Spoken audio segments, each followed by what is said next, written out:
Welcome to prime time debate నేను చక్రి. మొన్న గోదావరి, నిన్న కృష్ణ, నేడు తుంగభద్ర. నదులు ఏవైనా నీళ్ల కిరికిరి ఆగడం లేదు. తెలంగాణ రాజకీయాల్లో నీళ్లు నిప్పులు రాజ్యిస్తున్నాయి. అధికార విపక్షాల మధ్య జలజగడం హీటెక్కిస్తుంది. రోజు రోజుకు దావనంలా వ్యాపిస్తూనే ఉంది. తాజాగా కర్ణాటకలో జరిగిన సీక్రెట్ మీటింగ్ తెలంగాణలో అగ్గిరాజేసింది. ఏకంగా సీఎం రేవంత్ తీరును టార్గెట్ చేసింది గులాబీ దళం.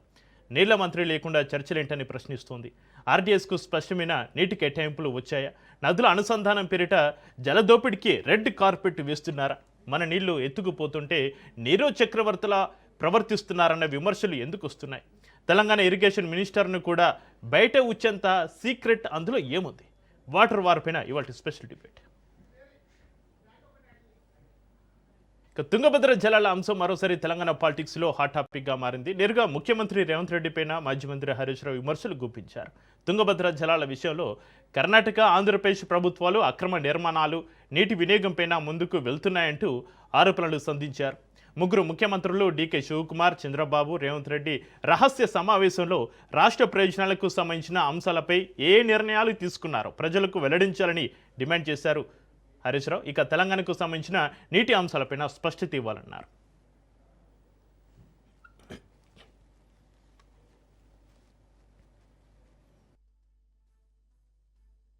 కానీ ఇప్పుడు తమ అనుయాయుడే ఇక్కడ రాష్ట్ర ముఖ్యమంత్రిగా ఉన్నాడు, నా శిష్యుడే ఇక్కడ ముఖ్యమంత్రి ఉన్నాడని చెప్పి మళ్ళీ ఇప్పుడు గుండ్రేవులను తెరపైకి తెచ్చినారు. ట్రిబ్యునల్ వద్దన్నది ఆనాడు 9.5 ఏళ్ళు బీఆర్ఎస్ ఆపింది. మళ్ళీ ఇప్పుడు గుండ్రేవుల ప్రాజెక్టు ఇటు ఆంధ్రప్రదేశ్ పైకి తీసుకొచ్చింది, అటు నవేలి ప్రాజెక్టును కర్ణాటక పైకి తెచ్చింది. ఇవాళ తుంగభద్ర మీద 55 టీఎంసీలతో వచ్చే ఈ 2 రిజర్వాయర్లు రేపు తెలంగాణకు తీవ్ర నష్టం చేస్తాయి. మరి ముఖ్యమంత్రి గారు మేము చాలా గొప్ప ఒప్పందం చేసుకున్నాము, ఎవరిని లోపల రానియలేదు, ఆఫీసర్లందరినీ బయటనే కూర్చోబెట్టినాము, ఉత్తమ్ కుమార్ రెడ్డిని కూడా బయట కూర్చోబెట్టినాము, లోపల ముగ్గురు ముఖ్యమంత్రులము, కేంద్ర జలవనరుల శాఖ కార్యదర్శి కాంతారావు గారు, నలుగురమే కూర్చున్నాము అన్నారు. మరి ఆ మీటింగ్ లా ముగ్గురే ముఖ్యమంత్రులు, కేంద్ర జలవనరుల శాఖ కార్యదర్శి నలుగురే కూర్చున్నారు. మీరు చేసిన సీక్రెట్ అగ్రిమెంట్ ఏంది? ఏం అగ్రిమెంట్ చేసిందో ఇలా రాష్ట్ర ప్రజలకు తెలవాల్సిన అవసరం ఉంది. స్టేక్ హోల్డర్స్ అందరికీ తెలవాల్సినటువంటి. తెలంగాణ నీటిపారుదల శాఖ మంత్రితో పాటుగా ఇంజనీర్లను బయట ఉంచి ముగ్గురు ముఖ్యమంత్రులు గంటసేపు ఏం మాట్లాడుకున్నారో, దానివల్ల తెలంగాణకు జరిగే ప్రయోజనం ఏంటో అసెంబ్లీ వేదికగా బయట పెట్టాలని డిమాండ్ చేస్తుంది బీఆర్ఎస్. తెలంగాణకు తీవ్ర నష్టం కలిగించేలా కర్ణాటకలో నవేలి, ఆంధ్రప్రదేశ్లో గుండ్రేవుల ప్రాజెక్టులు ముందుకు కదులుతుంటే మన సీఎం రేవంత్ రెడ్డి చారిత్రక ఒప్పందం అంటూ సంబరాలు చేసుకోవడం సిగ్గుచేటని మండిపడుతోంది.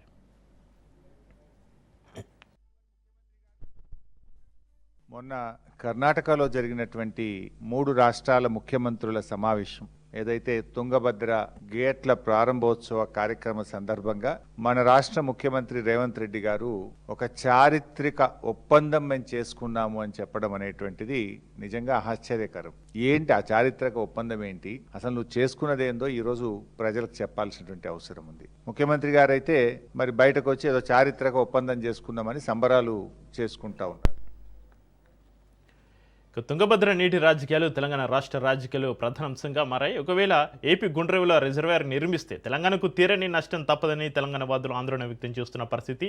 6 గ్రామాలతో పాటు 1000 ఎకరాల అటవీ భూమి, 2000 ఎకరాల రైతుల పట్టాభూములు మునిగిపోతాయని టెన్షన్ చెందుతున్నారు.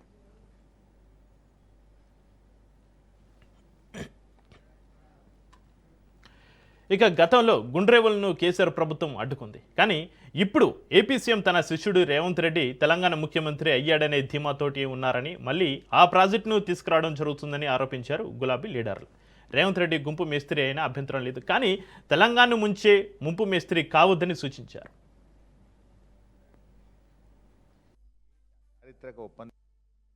నీకేమో అవగాహన తక్కువ, ఆగమాగం ఎక్కువ నీకు. ఎందుకంటే నువ్వు గతంలో అనేక విషయాలు కూడా మాట్లాడినావు. దేవాదుల ఏ బేసిన్లో ఉంది, నల్లమల్ల ఆంధ్రప్రదేశ్లో ఉంటుందా, తెలంగాణలో ఉంటుందా, బచావత్కు బ్రిజేష్ కుమార్ ట్రిబ్యునల్ మధ్య కూడా తేడా తెలియని విధంగా నువ్వు ఎన్నిసార్లు మాట్లాడినవో, ఎన్నిసార్లు అభాస్పాలైనవో, కనీస అవగాహన లేని రహిత్యాన్ని ఎలా బయట పెట్టుకున్నావో రాష్ట్ర ప్రజలందరికీ తెలుసు. నువ్వు నిన్న 3 రాష్ట్రాల మధ్య గొప్ప ఒప్పందం జరిగింది అంటున్నావు. ఏం ఒప్పందం జరిగింది?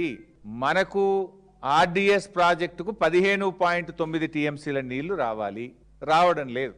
ఆనాడు కేసీఆర్ గారు తుమ్మిళ్ళ లిఫ్ట్ పెట్టి కనీసం 50,000 ఎకరాల కన్నా నీళ్ళు వచ్చేటట్టు చేసిండ్రు. నువ్వు నిన్నటి మీటింగ్లో కేంద్ర మంత్రితోని మాకు ఆర్డీఎస్కు ట్రిబ్యునల్ అవార్డు ప్రకారంగా రావాల్సిన 15.9 టీఎంసీ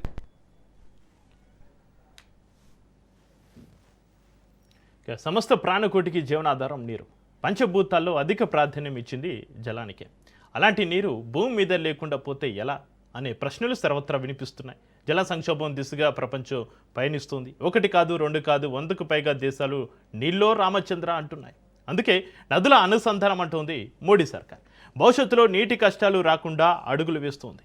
అయితే నీటి కేటాయింపుల వాటాలపైన స్పష్టత వచ్చాకే వివిధ రాష్ట్రాల్లో ముందడుగు పడనుంది. లేదంటే నీటి కోసం యుద్ధాలు తప్పవు. రానున్న రోజుల్లో పాలకులకు నదుల అనుసంధానం కత్తి మీద సామే అంటున్నారు విశ్లేషకులు.